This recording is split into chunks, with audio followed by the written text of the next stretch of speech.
Hello students, welcome to target IAS. आज हम लोग रोबोटिक्स का नेक्स्ट चैप्टर पढ़ेंगे which is classification of robotics. Content for today's lecture is first of all we'll see the classification chart and then after that on the basis of configuration how many of robots are there, then types by application, then the most important is SCARA robot and lastly previous year। तो basically robot जो होते हैं वो चार तरीके के होते हैं। इन इन इन इन चार तरीके से हम रोबोट को डिवाइड कर सकते हैं। First is based on types of task perform, second is based on type of controller, third is based on configuration which is one of the most important part, and then last is based on mobility level. तो पहला है based on types of task perform. तो ये दो तरीके के होते हैं। पहला होता है point two point robot and second is continuous path robot. तो पॉइंट टू पॉइंट का मतलब क्या हुआ कि जो भी हम ऑपरेशन एग्जीक्यूट कर रहे हैं वो एक एंड टू एंड हो रहा है। मतलब कि जो टूल है वो एक पॉइंट पर मूव करके बस वहीं पर ऑपरेशन एग्जीक्यूट कर रहा है, दैट्स इट। तो पॉइंट टू पॉइंट मतलब क्या हो गया कि किसी भी पॉइंट या एंड टू एंड कॉन्टैक्ट हो रहा है। इसका एग्जाम्पल है यूनिमेड 2000। Next is continuous path robot. तो कंटिन्यूअस पाथ रोबोट वो होते हैं जिसमें इनपुट पॉइंट जो होता है और जो आउटपुट पॉइंट होता है उसके बीच में हमें पाथ को ट्रेस करना पड़ता है। इसका मतलब ये है कि कंटिन्यूअस पाथ में जो टूल होता है वो कंटिन्यूअस कांटेक्ट में रहने की कोशिश करता है। For example PUMA and CRS. इसके बाद अगर हम बात करें based on type of controller, तो there are two types of robot. First is non servo controlled robot, also known as open loop control system. This is very important. Always remember कि open loop control system जो होते हैं वो non servo control robots होते हैं। Example of these is Seco PN 100। तो ये जो open loop control सिस्टम होते हैं, जैसे कि आपने मेकाट्रॉनिक्स में ऑलरेडी पढ़ा होगा या हम मेकाट्रॉनिक्स में इसको पढ़ लेंगे कि इसमें जो कोई भी फीडबैक सिस्टम नहीं होता है। अगर कोई फीडबैक सिस्टम ही नहीं है इसका मतलब हमें वो फीडबैक सेंसर की ज़रूरत नहीं है, फीडबैक सेंसर नहीं लगाएंगे। अगर हम फीडबैक सेंसर नहीं लगाएंगे इसका मतलब इसका ऑटोमेटिकली कॉस्ट जो है वो बहुत कम हो जाएगा। ठीक है।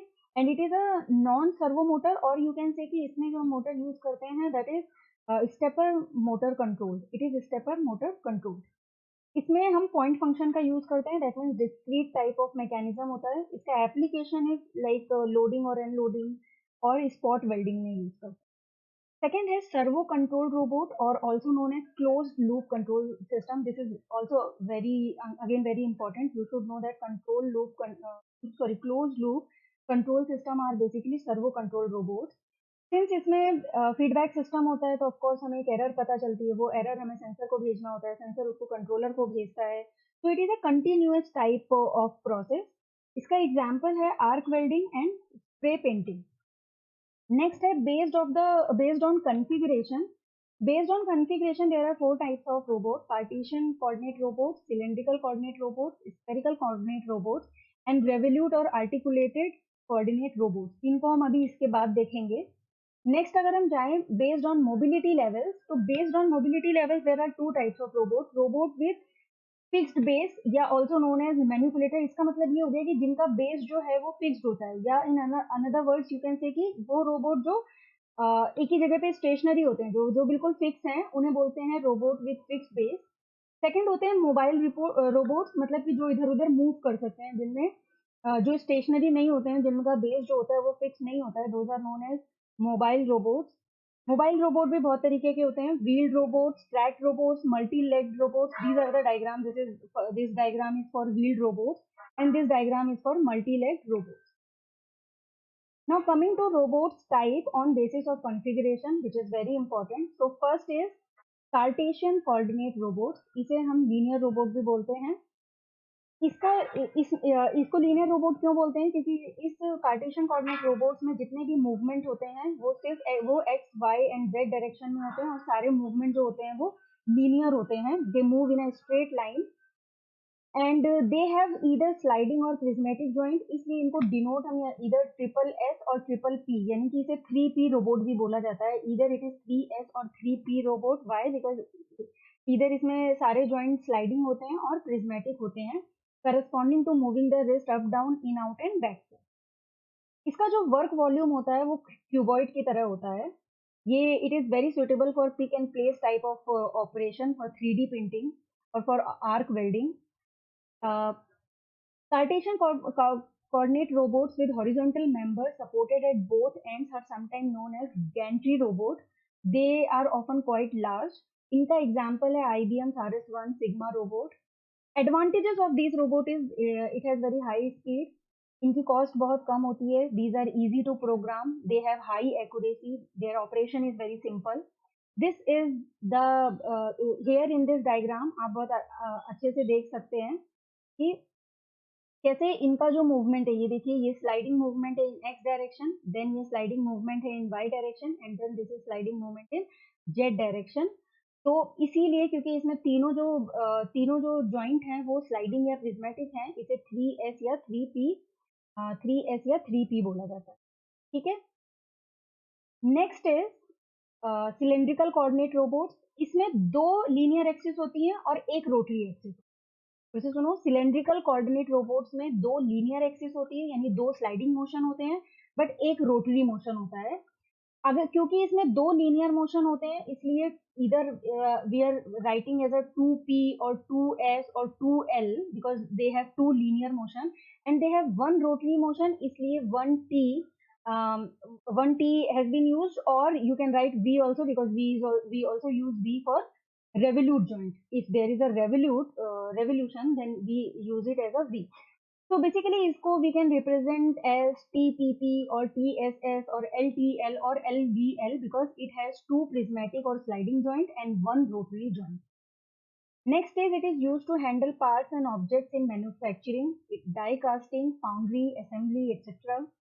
It cannot reach the objects which is lying on the floor. इसका वर्क वॉल्यूम जो होता है वो सिलेंड्रिकल होता है. सॉलिड या हॉलो दोनों में से कोई भी सिलेंड्रिकल हो सकता है. इसका एडवांटेज ये है कि it has high load carrying capacity, it has large work volume, it has a vertical structure, hence required less floor space. Disadvantages of this robot is it is less accurate, it is less repeatable, it requires a sophisticated control system, and hence its dynamic performance is very poor. इसका example है वेरेस्ट्रेन 600. ये देखिए, जैसे कि आप यहाँ पर देख सकते हैं, ये एक स्लाइडिंग मोशन है, ये एक स्लाइडिंग मोशन है, but in this robot, cylindrical coordinate robot, यहाँ पर एक रेवोल्यूशन है या रोटरी जॉइंट है. So since it has 2 sliding joint and 1 rotary joint, hence it is called as TPP or TSS or LTL or LVL. Next is gantry robot. So as you can see, this is gantry robot. It has a work envelope which is very similar to other robots of Cartesian type. It usually encloses its work envelope from outside. This is very important कि इसका जो work envelope है वो from outside है. It is working from outside. It is the only robot which works from outside of work volume. ये अकेला ऐसा robot है which works from outside of work volume. It has high load carrying capacity. इसकी load carrying capacity बहुत ही high होती है. This is the advantage of this robot. And disadvantage of this robot is large work volume but low dexterity and limited manipulability. ठीक है. Next is spherical or polar coordinates robot. It is mostly rotational axis. It has mostly rotational axis. So basically इसमें क्या है? There is a 1 linear and 2 rotary motion. There is 1 linear and 2 rotary motion. तो अगर इसमें 2 linear हैं तो इसका मतलब एक P या S यूज करेंगे. बाकी जो दोनों होंगे जैसे कि T और R वो दोनों रोटरी के हैं. TR. तो इसको रिप्रेजेंट कैसे करेंगे? TRP और TRS और TRL. It is suitable for handling parts and objects in manufacturing. Its work volume is spherical. नाम से ही समझ में आ रहा है, since it is a spherical or polar coordinate robot, so इसका work volume is spherical. It can pick objects which is lying on the floor. So the advantages of these robots are it has high load carrying capacity, large work volume, vertical structure, hence requires less floor space. But disadvantages of these robots are complex construction, low mechanical stiffness, and wrist position accuracy decreases with time.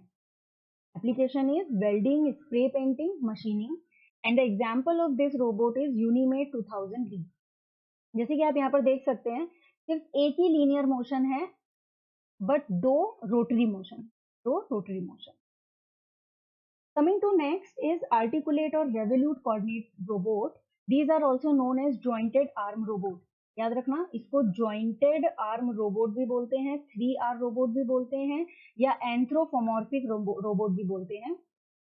इसके it uses rotary movement to access its work space. So इसमें जितने भी joint होते हैं वो सारे के सारे रोटरी होते हैं, इसीलिए इसको 3R रोबोट बोलते हैं। ठीक है, इसको 3R रोबोट बोलते हैं। और ये बहुत इंपॉर्टेंट है कि this is the type of और this is also known as jointed arm robot.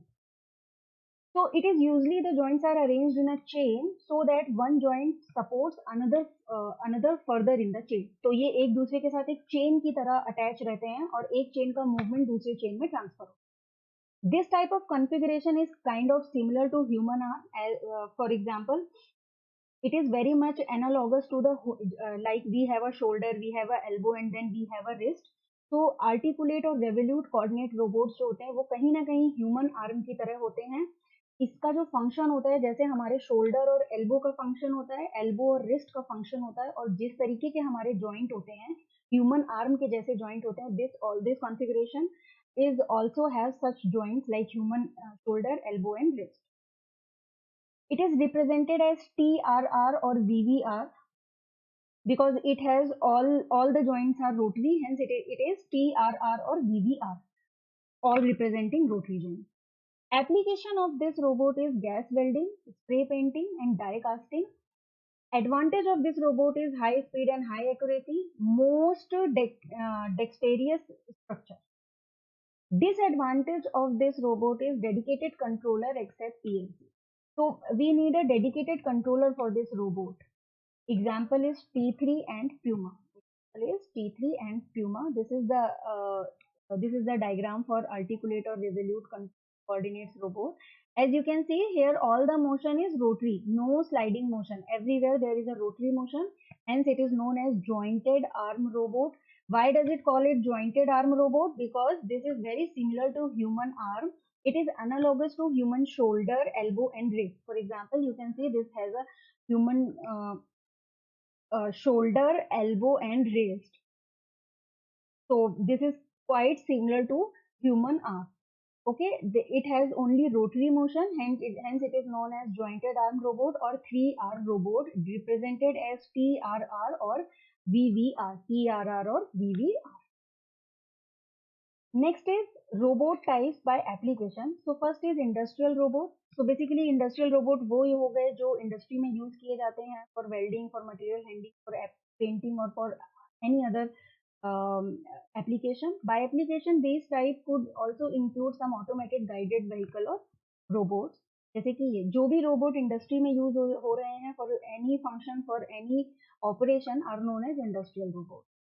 Next is domestic और हाउस होल्ड रोबोट। तो basically domestic and household नाम से ही समझ में आ रहा है कि ये वो रोबोट हैं जिनका यूज हम डोमेस्टिक पर्पज में करते हैं या जिनका रोबोट हम घरों में कर रहे हैं for cleaning purpose, for sweeping purpose, for surveillance, for any purpose, but whatever purpose it is related to domestic or some household work. Those are known as domestic or household robots. This is the diagram. As you can see, this robot is cleaning or sweeping the floor. So this is domestic or household robots. Next is medical robots. So of course, as name suggests, medical robots, that means these robots are used in medicine or medical institution. जहाँ जहाँ किसी भी अस्पताल में या जहाँ पर भी मेडिसिन का काम हो रहा है वहाँ पर जो रोबोट यूज होते हैं medical robot. First and foremost surgery robots, also some automated guided vehicles may be lifting it. So as you can see यहाँ पर जो रोबोट है वो ही is taking care of the patient. Next is military robot. It is, as name suggests again, it is used in military. This includes bomb disposal robots or different transportation robots. Often they can be used in law enforcement, search and rescue application. Rescue application is so one of the most important application. So here, this is the robot. Then next is service robots. So these are the robots which whom we are using for gathering some data or for show off, for research purposes. जैसे कि ये robot is used. Okay. Next is SCARA robot. Again, very important robot. A lot of question has been asked this topic in ESE examination. So we'll see what is SCARA robot. SCARA का full form क्या है? Selective Compliance Assembly Robot Arm. फिर से सुनो. S stands for selective, C is for compliance, A is assembly, R is robot, A is arm, or we can say selective compliance articulated robot arm. Since यहाँ पर हम assembly और articulated robot arm का word use कर रहे हैं तो आपको समझ में आ रहा होगा कि this is related to jointed arm. Okay, तो ये SCARA robot, this is very important कि स्कारा रोबोट का डिग्री ऑफ फ्रीडम जो है वो 4 होता है. The degree of freedom of SCARA robot is 4 क्योंकि इसमें 3 रिवोल्यूशन या रोटरी जॉइंट होते हैं और 1 prismatic joint it has 3 rotary joint and 1 prismatic. Also we can also call it 3R and 1P or 3RP. We can call it in that way. तो स्कारा robot का degree of freedom 4 होता है जिसमें कि 3 rotary joint है और 1 prismatic joint है. इसका वर्क एनवेलप जो होता है वो डोनट की तरह दिखता है और you can say medu vada की तरह दिखता है. It has only one forward kinematic solution and 2 inverse kinematic solution. इस बात का क्या मतलब है ये आपको मेरे नेक्स्ट लेक्चर्स में पता चल जाएगा जब हम लोग ये टॉपिक कवर करेंगे forward kinematic and inverse kinematic. तब आपको इसका मतलब पता चल जाएगा कि स्कारा रोबोट क्या होता है. अभी के लिए बस इतना जान लो कि इसमें एक फॉरवर्ड काइनेमेटिक सोल्यूशन होता है और 2 इनवर्स काइनेमेटिक सोल्यूशन.